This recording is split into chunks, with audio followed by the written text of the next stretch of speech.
What's up, guys? Jay, MorninAfterKill, and I'm back here with another Borderlands pre-sequel video. The last week, we've been going over skill trees and information that's coming out of Gamescom, and today, I kind of just wanted to sit back and toss a few ideas that have been sitting in the back of my head recently. So, what I wanted to talk about was something that's been mentioned quite often in the pre-sequel media that we haven't really ever got a chance to sit back and talk about, and that's the fact that Gearbox and 2K have said that they've been working on adding in a lot more custom dialogue to the game. And I want to explore the possibility that this might go beyond just the interaction between the NPCs, and I'm thinking that it's possible that there might be custom endings per character.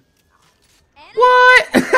Yeah, this is something that's been going through my head the last few weeks, especially when they're talking about all the different interactions that the characters are going to have through custom dialogue. So I wanted to go ahead and explore what exactly this means for the Borderlands franchise, because if it doesn't happen in the Borderlands pre-sequel, I can see it kind of evolving in the Borderlands franchise to pretty much end up to where we have a full-blown story within the game. So, I mean, Borderlands has always been kind of, I guess, ambiguous in the story. It never really comes out and says who you're playing as in the main game. I mean, the NPCs, they always come up to you and they're like, hey, Vault Hunter, minion, badass, or they even say, if you play Borderlands 2 long enough, you'll hear Brick say slab about 100 million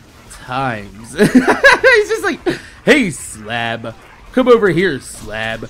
Would you cut me a slab of the slab? It's just like, it's always worked out pretty well for Borderlands as a series, especially in Borderlands 2, where it added, you know, DLC characters and they didn't really have to rework any dialogue in a game or go back and re-record, because, you know, once the DLC characters were added to the game, they did add in a little bit of custom dialogue in the last Headhunter packs, specifically Moxie's Wedding Day Massacre and the Son of Cromorax, and the dialogue actually went really well with the community. A lot of people ended up really enjoying it, but one of the problems with engineering audio is that sometimes in between long periods of time, it might come out sounding just a little bit differently than the original audio, and there's a lot of different factors of why this can happen, especially since people's voices, they change. If you ask a voice actor, you know, 3 years later to reprise a role,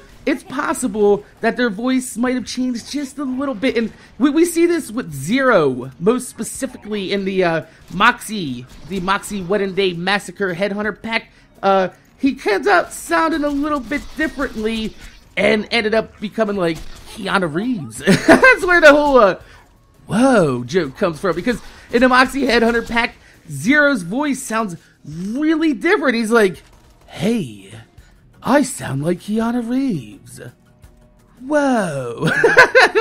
But, I mean, it's still really cool to see custom dialogue in the Borderlands series, and, you know, since they're designing the Borderlands game, you know, the pre-sequel with custom dialogue from the start, I think, you know, that it's possible that we might see more than just, you know, custom dialogue between you and the NPC. But they've also said that there's custom dialogue in the game callouts from the character depending upon who's on your team. So instead of just hearing these characters yell, they're supposed to interact with each other on the battlefield with a little bit of a canned dialogue. And one of the examples I heard given in some of the pre-sequel media is that the Vault Hunters will tell, you know, Claptrap that he's fucking annoying when he's talking near them. I think that's a, you know, a really cool thing, and I think it's gonna bring some well-needed depth to the game. I mean, don't get me wrong, I love Borderlands as it is right now. I know a lot of people, you really give me shit. You're like, Mac, you're always complaining, and I'm not trying to complain.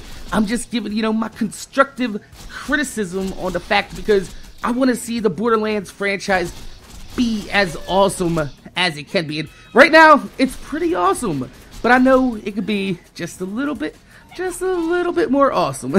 So, I mean, if we take a look at Borderlands 1, though, it barely had any dialogue, and it was a fantastic game. So, I mean, I can't wait to see how far, you know, they take it in the game, especially with Claptrap, because Claptrap probably has some of the most annoying dialogue. I mean, it's absolutely fucking hilarious. Don't get me wrong. He's like, I'm quite depressed.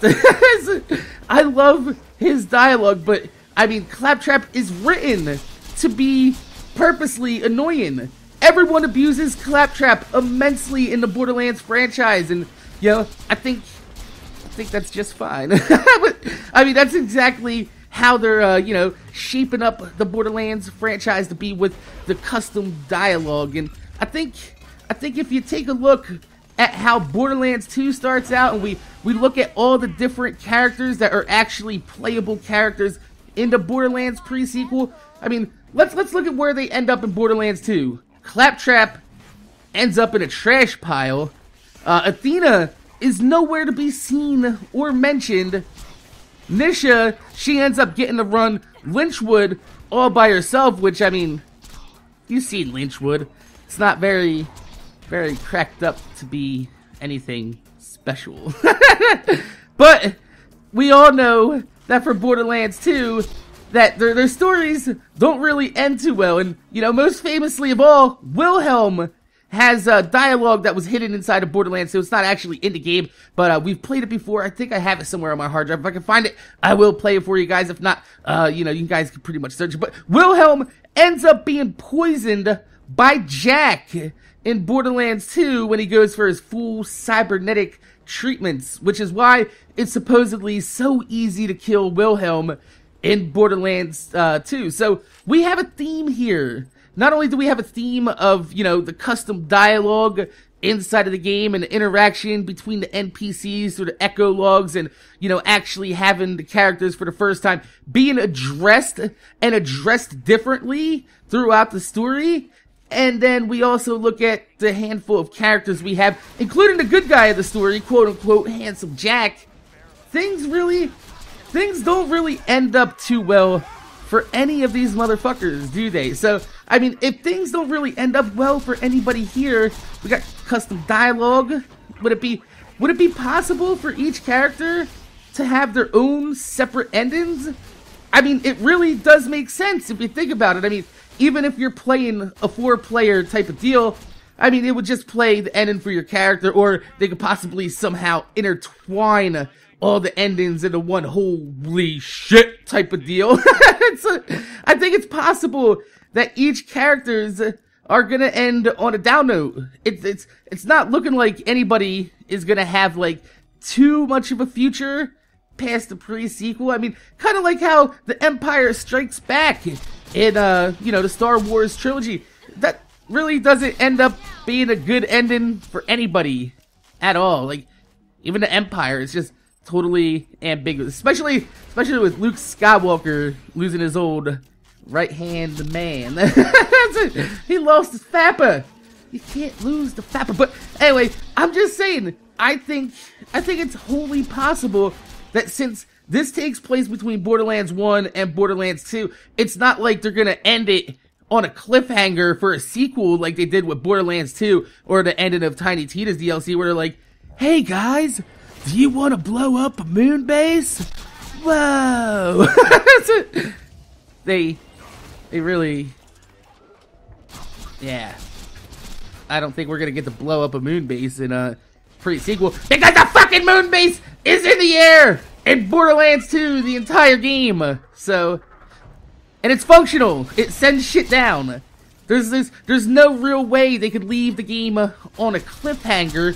So I'm pretty sure that it's possible that we're gonna see custom endings that's just gonna wrap up this entire story and tie Borderlands 1 to Borderlands 2 in like a neat little bow, kind of just like loop, swoop, and motherfucking pool. So, my name is Jay, MorninAfterKill. I want to thank you guys for watching. Make sure you guys rate, comment, subscribe. If you could leave a thumbs up on the video, I would highly appreciate it because it gives me motivation to make more videos for you motherfuckers that watch my motherfucking videos. Now, don't get me wrong, I'm not 100% saying, oh my god, there's fucking goddamn custom goddamn endings in Borderlands pre-sequel. No! not saying that. Don't tell me I'm saying that. I'm exploring the possibility that since there's no way to leave an ambiguous ending, that they have to wrap it up somehow, and I think having a definitive ending for each character is the only way that you could possibly end a pre-sequel. I mean, seriously. So, my name is Jay, MorninAfterKill. I want to thank you guys for watching. I'm going to see you guys later.